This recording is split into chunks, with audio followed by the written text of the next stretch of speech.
Hello, America, and to our friends around the world, greetings! Well, ladies and gentlemen, this next topic comes with a warning. A warning less about the topic, as that's what probably brought you here. The warning is the announcement of what has been a trend among promiscuous individuals for at least my reckoning several decades or more. That is, of a trend which says more about the individual than anything else. No matter how you approach the topic, it's a lie. Regardless of your proclivity, anyone who attempts to shame or gaslight you for their absolute disrespect towards you, I would advise separating and ending whatever it is that you thought you had. Because if they're not mature enough to be honest about this, of what more serious issue are they not revealing that could be a negative for you and your life? Perhaps this is a tongue in cheek, not to be taken seriously, but unfortunately, in the current state of our society, it would be naive to give the benefit of the doubt. Finally, in the area of sexual intimacy and intercourse, never allow anyone to shame you for something you're not comfortable participating. Don't get me wrong, sex is enjoyable, but all it takes is one time to ruin your life. 3 January 2024. People are resetting their virginity on New Year's Day. Author Gregory Robinson, metro.co.uk. It's 2024, and apparently everyone's like a virgin again. In what is perhaps the most surprising trend of the new year so far, which unfortunately doesn't have anything to do with the classic Madonna song, social media users are jokingly declaring that when the clock struck midnight, they became virgins again. It's 2024, meaning all of our body counts have reset to zero, rapper Lil Nas X tweeted on New Year's Day. And non-famous folk have jumped on the bandwagon too.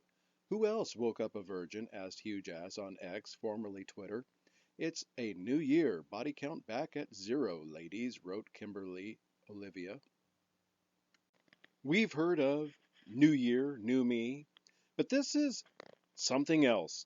And it actually says a lot about our current attitudes about sex and virginity, which are surprisingly outdated for 2024.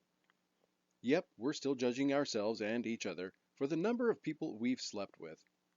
Sex expert and site manager of the sex positive sex toys website, Bed Bible, Isabel Urin, said that sexual shame is at the core of this trend. Whether that's shame surrounding how many people you've had sex with, who you've had sex with, or the type of sex you are having.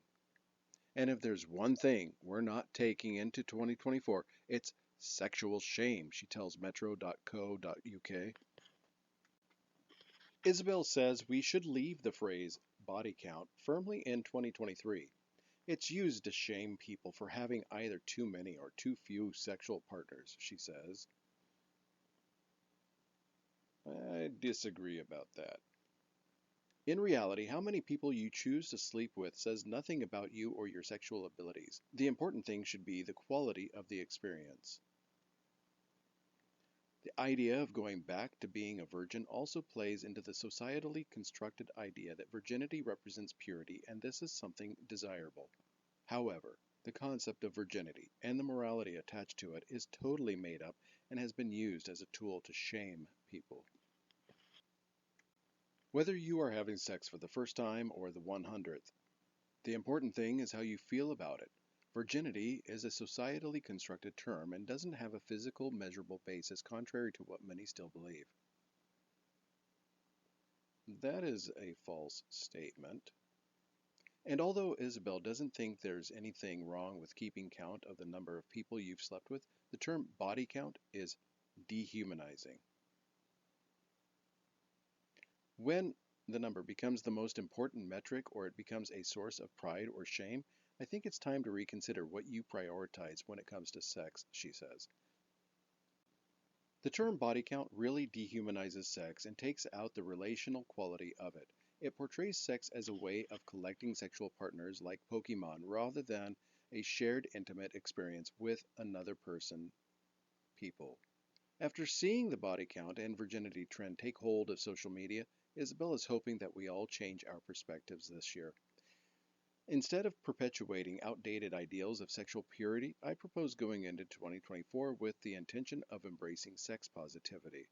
Start with stripping away societal standards and stigmas and thinking about what types of sexual encounters make you feel good so you can have more of the sex you feel good about.